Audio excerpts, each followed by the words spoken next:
Hello student. तो बच्चों हम लोग पढ़ रहे थे स्टैंडर्ड 10 का chapter number 8 how do organisms reproduce और हमारा नेक्स्ट टॉपिक है वेजिटेटिव प्रोपागेशन। तो चलिए देखते हैं वेजिटेटिव प्रोपागेशन क्या होता है। तो बच्चों वेजिटेटिव प्रोपागेशन में जाने से पहले हमें एक ओवरऑल आइडिया है कि किसी भी प्लांट हो उनमें जो रिप्रोडक्टिव पार्ट का जब भी बात किया जाए वो उसको क्या होता है, फ्लावर। तो flower is the reproductive parts of a plant. But क्या होगा जब भी ये फ्लावर के अलावा प्लांट किसी भी और पार्ट जैसे कि हो गया हमारा रूट हो गया, स्टेम, लीव्स, इनमें से अगर कोई भी प्लांट ग्रो अप कर रहा है तो उसी कंडीशन को क्या कहा जाता है बच्चों, वेजिटेटिव प्रोपागेशन बोल के कहा जाता है। तो क्या होता है, there are many plants in which the parts like root, stem and leaves develop into a new plant under appropriate condition. तो जिस पार्ट से ये सारे के सारे प्लांट डेवलप होते हैं, फ्लावर कुछ चाहे वो रूट से डेवलप हो या फिर स्टेम से डेवलप हो या फिर लीफ से डेवलप हो, उन सारे पार्ट्स को क्या कहा जाता है बच्चों, वेजिटेटिव पार्ट्स बोल के कहा जाता है। और उसी वेजिटेटिव पार्ट्स से ही क्या होता है, एक न्यू प्लांट जो है वो डेवलप होता है बच्चों। और इसी पार्ट को हम क्या बोल के कहते हैं, या फिर उसी प्रोसेस को ही हम वेजिटेटिव प्रोपागेशन बोल के कहते हैं। तो वेजिटेटिव प्रोपागेशन नॉर्मली वो सिंपल सा एक प्रोसेस है अगर प्लांट किसी भी अदर वेजिटेटिव पार्ट से ग्रो कर रहा है। तो यहां पे हमें आगे क्या दिया गया, unlike in most animal and plant use this method for a mode of reproduction.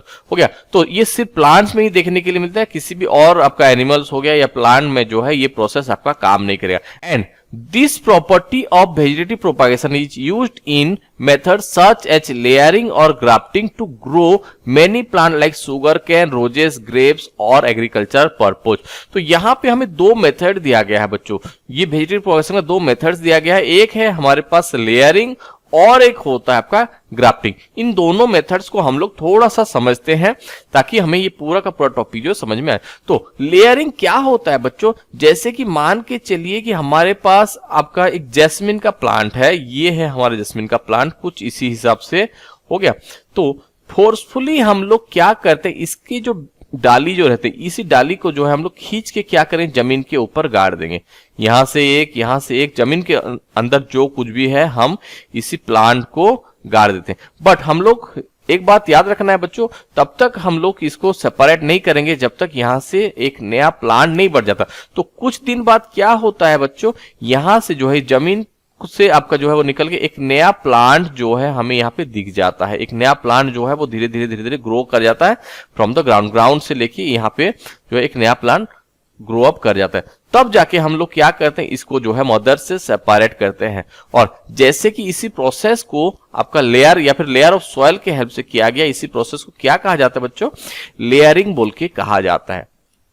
And grafting क्या होता है, ये बहुत ही एक पुराना मेथड है जहां पे क्या किया जाता है, लेट मान के चलिए कि ये हमारे पास एक पूरा का पूरा एक प्लांट बॉडी है, हो गया। तो प्लांट बॉडी को क्या किया जाता है बच्चों, एक पर्टिकुलर पोर्शन से इसको कट किया जाता है और इसको लेके किसी और एक प्लांट बॉडी के ऊपर इसको ज्वाइंट करवा दिया जाता है। किसी भी और एक प्लांट के ऊपर इसको क्या करते हैं, ज्वाइंट कर देते हैं।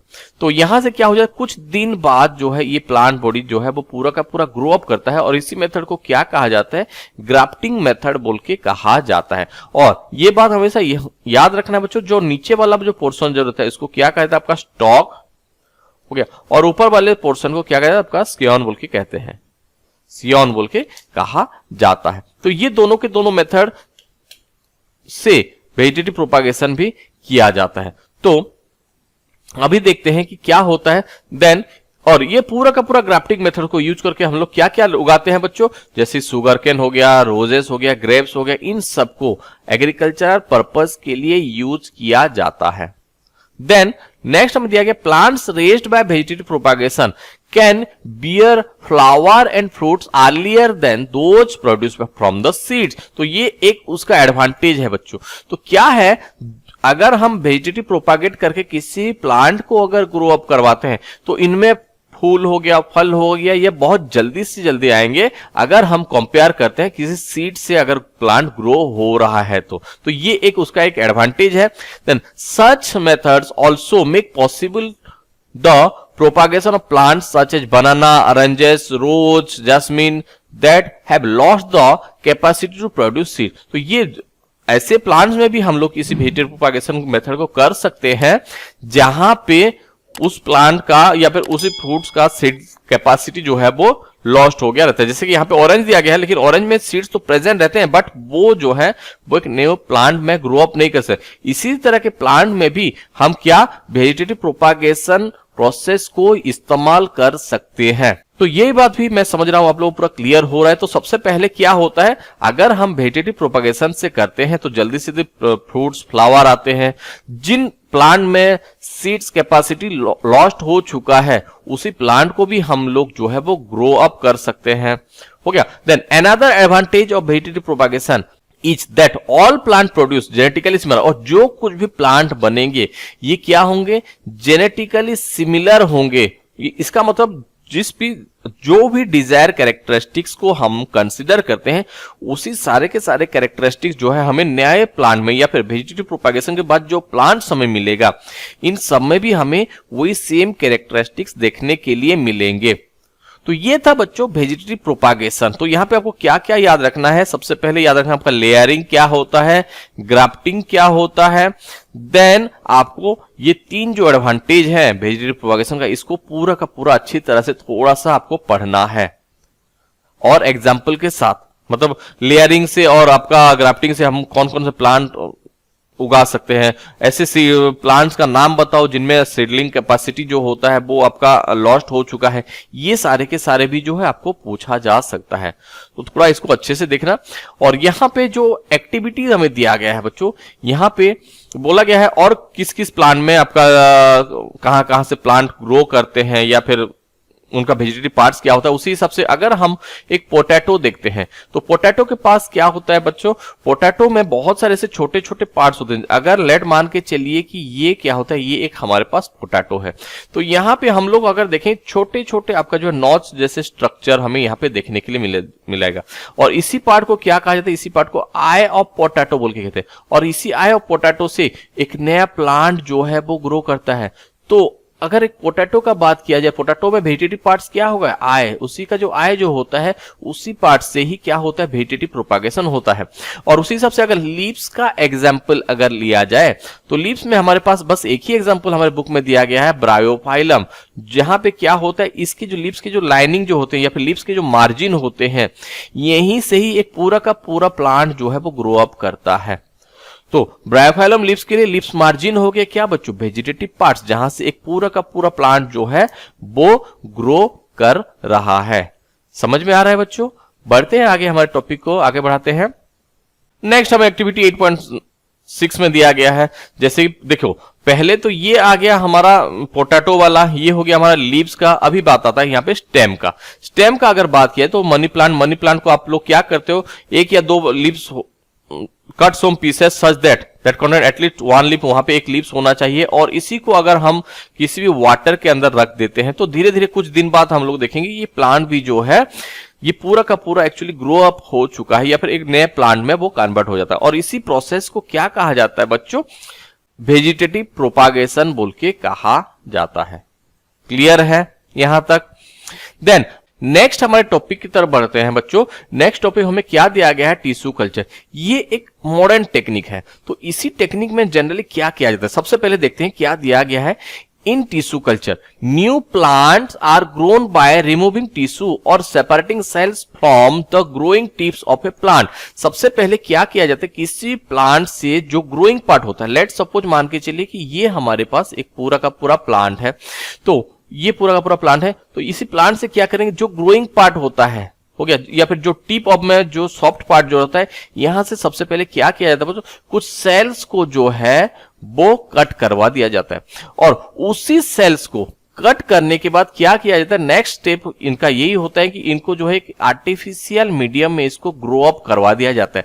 The cells are then placed in artificial medium. और इसी आर्टिफिशियल मीडियम में इनको रखने के बाद या फिर इनको प्लेस्ड करने के बाद ये जो सेल्स हम लोग रखे थे ये धीरे धीरे क्या होंगे, इनका नंबर जो है वो धीरे धीरे आपका ग्रो अप करने लगेगा या फिर वो लोग डिवाइड होके एक गुच्छे या फिर एक सेल्स का गुच्छा बन जाएंगे। इसको क्या कहा जाता है, कैलस बोल के कहा जाता है। सबसे पहले हम लोग एक सेल लिए, हो गया। सेल को एक मीडियम में रखे, मीडियम में रखने के बाद एक ग्रोइंग मीडियम में रखे, ग्रोइंग मीडियम में रखने के बाद वो सेल्स आपका जो है बहुत सारी या फिर एक ग्रुप ऑफ सेल बन गए जिसको क्या कहा गया, कैलस बोल के कहा गया। हो गया, इनको क्या कहा गया, आपका कैलस बोल के कहा। और जैसे कि ये कैलस में कन्वर्ट हो जाते हैं, the callus is transfer to another medium containing hormones for growth and differentiation.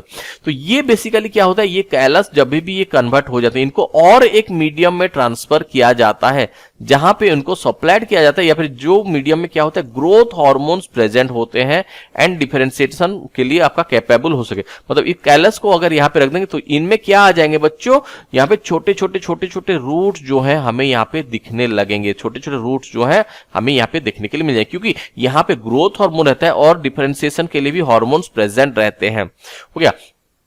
The plantlets are then placed in the soil. उसके बाद जैसे कि यहाँ पे छोटे छोटे रूट्स आने लगेंगे, उसी को क्या किया जाता है, एक सॉइल, जहां पे एक पॉलीथीन आप लोग बहुत बार मार्केट में भी देखे होंगे कि क्या होता है, जहां पे एक सॉइल रहता है और उसी प्लांटलेट्स को इसमें जो है वो डाल दिया जाता है या फिर जो है इसमें लगाया जाता है। क्लियर है। The plantlets are placed in the soil, उसके बाद सॉइल में रखा जाता है so that they can grow into a mature plant. ये जो है वो फाइनली मैच्योर प्लांट में कन्वर्ट हो सके। हो गया। और इसी प्रोसेस से बहुत सारे प्लांट्स को जो है वो ग्रोन अप किया जाता है और इनको ग्रोन अप करने के लिए एक डिजीज फ्री कंडीशन भी जो है हमें यहाँ पे थोड़ा सा ज्यादा से ज्यादा ध्यान रखना पड़ता है।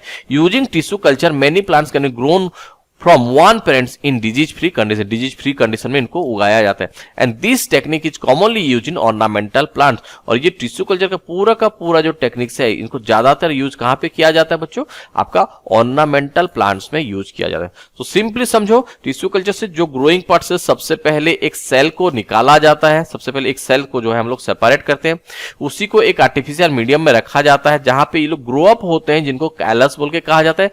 कैलस से फिर उनको ग्रोथ हार्मोन्स के एक मीडियम में ट्रांसफर किया जाता है ताकि वो लोग जो है वो प्लांटलेट्स में कन्वर्ट हो जाए। और जैसे कि वो प्लांटलेट्स में कन्वर्ट हो जाएंगे या फिर जो छोटे छोटे रूट्स निकल जाएंगे, इनको जो है सॉइल में उनको क्या लगाया जाता है ताकि वो पूरा का पूरा एक मैच्योर प्लांट में कन्वर्ट हो सके। हो गया। और ये सारे के सारे काम कौन से कंडीशन में किया जाता है, डिजीज फ्री कंडीशन में किया जाता है। और ये ज्यादातर यूज होता है जितने भी ऑर्नामेंटल प्लांट्स होते हैं इन सब में इनका यूज किया जाता है। क्लियर है। अभी नेक्स्ट टॉपिक की तरफ बढ़ते हैं, स्पोर फॉर्मेशन। तो सबसे पहले स्पोर क्या होते हैं देखते हैं। Even in many simple multi cellular organism, देखियो बच्चों यहाँ पे मेंशन किया गया सिंपल है but multi cellular organism specific reproductive parts can be identified. तो कुछ ऐसे भी मतलब सिंपल ऑर्गेनिज्म है जहां पे रिप्रोडक्टिव पार्ट हम इजीली आइडेंटिफाइड कर सकते हैं। जैसे कि अगर हम एक ब्रेड मोल्ड्स का या फिर राइजोपस का बात करते हैं, लेट्स सपोज मान के चलो कि ये हमारे पास एक ब्रेड है, अगर हम इसको बिना छुए कुछ दिन तक रख देते तो उसके ऊपर कुछ आपका जो है वो ग्रे कलर का या फिर थोड़ा सा ग्रीनिश ग्रे कलर का कुछ जो है इसके ऊपर एक परत चढ़ जाता है। और ये सारे के सारे क्या होते हैं, जो थ्रेड लाइक स्ट्रक्चर हमें देखने के लिए मिलता है जो ब्रेड के ऊपर, वो सारे के सारे क्या होते हैं बच्चों, इन सबको क्या कहा जाता है, हाइफी। जैसे मान के चलिए ये जो पूरा का पूरा थ्रेड लाइक स्ट्रक्चर जो दिखता है इसी को हम लोग क्या बोल के कहते हैं, हाइफी बोल के कहते हैं। बट ये क्या होते हैं, ये सारे के सारे रिप्रोडक्टिव पार्ट नहीं होते, यहां से रिप्रोडक्शन नहीं होगा, बट इनके ऊपर जो बल्ब स्टिक लाइक स्ट्रक्चर आपको दिख रहा है, ये जो पूरा का पूरा स्ट्रक्चर जो आपको दिख रहा है, इसी पार्ट्स को क्या कहा जाता है बच्चों, रिप्रोडक्टिव पार्ट्स कहा जाता है। तो देखते हैं हमें बुक में क्या दिया गया है। देखिए, the thread like structure that develop on the bread, हो गया, आर द हाइफी। इसी को ही क्या कहा जाता है, हाइफी बोल के कहा जाता है ऑफ द ब्रेड मोल्ड्स, और इसको हम लोग राइजोपस बोल के भी कहते हैं। They are not reproductive parts, ये सारे के सारे क्या होते हैं, ये लोग रिप्रोडक्टिव पार्ट्स नहीं होते। बट अगर उनके ऊपर वाले पार्ट को देखा जाए तो tiny blob on a stick structure are involve in the reproduction. इनके ऊपर ये जो पूरा का पूरा स्टिक लाइक स्ट्रक्चर जो रहता है, ये सारे के सारे क्या करते हैं, रिप्रोडक्शन में पार्टिसिपेट करते हैं। बट बात आता है कि इनमें होता क्या है, एक्चुअली इनमें होता क्या है जो ये लोग रिप्रोडक्शन कर सकते हैं। तो यहाँ पे बोला गया है ये जो स्ट्रक्चर जो रहता है, यहाँ पे जो बल्ब लाइक स्ट्रक्चर हमें दिख जाता है, इनमें क्या प्रेजेंट रहते हैं, दैट कंटेन सेल्स और स्पोर। इनमें क्या होता है, बहुत सारे छोटे छोटे टाइनी पार्टिकल्स प्रेजेंट रहते हैं, जिनको क्या कहा जाता है, या फिर टाइनी सेल्स प्रेजेंट रहते हैं, इन्हीं को ही क्या कहा जाता है, आपका स्पोर्स कहा जाता है। And that spores that can eventually develop into new Rhizopus और इंडिविजुअल। ये सारे के सारे क्या होते हैं, वो जो सारे के सारे स्पोर्स जो होते हैं, इनको अगर परफेक्ट कंडीशन मिल जाता है, मैं परफेक्ट कंडीशन की बात क्यों कर रहा हूं बच्चों, क्योंकि ये जितने भी स्पोर्स होते हैं ये सारे के सारे कवर्ड होते हैं एक थिक वॉल जो इनको प्रोटेक्ट करता है, हो गया। बट जैसे कि उनको एक मॉइस्ट सरफेस या फिर उनको इनके लिए एक फेवरेबल कंडीशन मिल जाता है, दे बिगन टू ग्रो, ये यहां से जो है वो ग्रो अप करते हैं और एक साथ बहुत सारे जो है इनका या फिर राइजोपोस जो होते हैं, एक में से बहुत सारे इंडिविजुअल जो होते हैं ये बनने लगते हैं। तो ये था बच्चों हमारा स्पोर फॉर्मेशन, और इसी के साथ ही हमारा एसेक्सुअल मोड ऑफ रिप्रोडक्शन जो है वो खत्म है। नेक्स्ट वीडियो में से हम पढ़ना चालू करेंगे सेक्सुअल मोड ऑफ रिप्रोडक्शन। तब तक के लिए बाय बाय, मिलते हैं नेक्स्ट वीडियो पे।